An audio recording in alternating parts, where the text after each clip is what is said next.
Bitwit's coverage of CES 2018 is brought to you by Fantex and CableMod. Click the links in the description below for more info.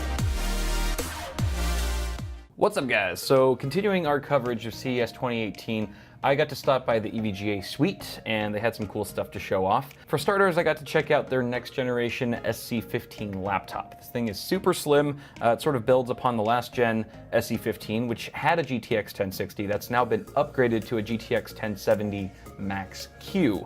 So that's lovely. 8th gen CPU?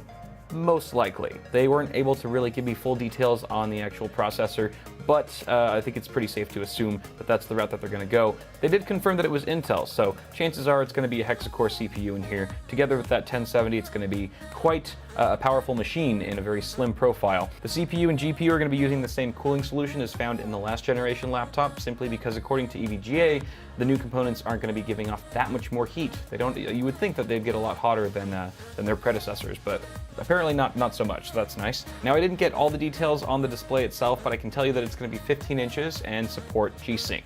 So very buttery smooth playback, no tearing or anything like that. I'm imagining it's still 1080p like the last gen, which is fine because that'll save some battery life, and it also allows EVGA to bump up the refresh rate to, I think it's still 120. It was 120 hertz on the last model. It's at least 120 again, maybe 144 at the very least. Most gamers won't even be able to tell between the two, to be honest, and either one is going to be very, very smooth. This is going to be launching at the end of March, right around the corner, so stay tuned for that. Next up, we've got tube elbows. I'm just calling them tube elbows because EVGA hasn't even picked out a name for these yet, but they're little, they're used for shaping the tubes of your AIO coolers, for example.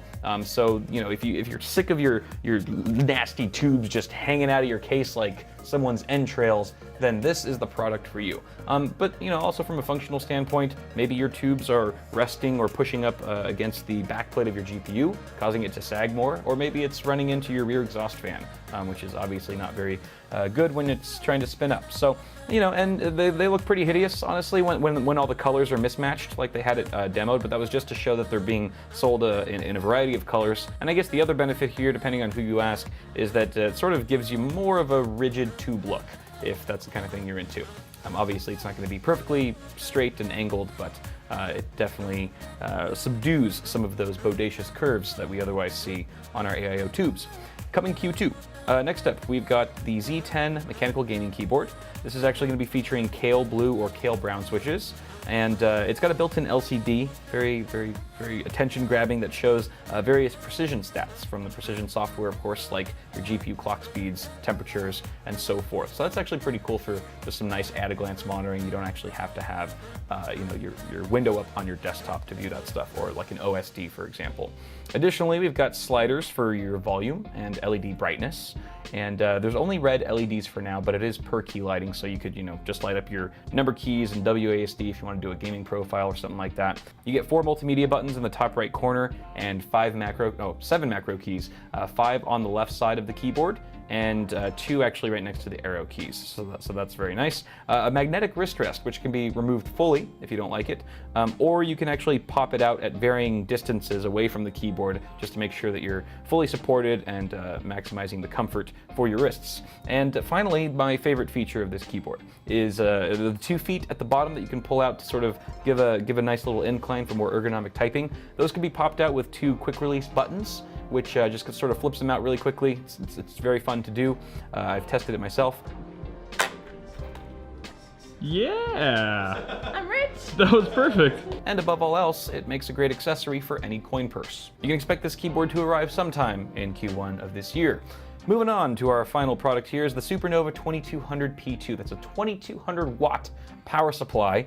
Holy smokes, with an 80 plus platinum rated efficiency, a 12 volt rail with 183 amps of output. This thing is an absolute monster. I don't think I've ever seen a power supply with this much wattage. I feel like 2018 seems to be the year of mining PSUs.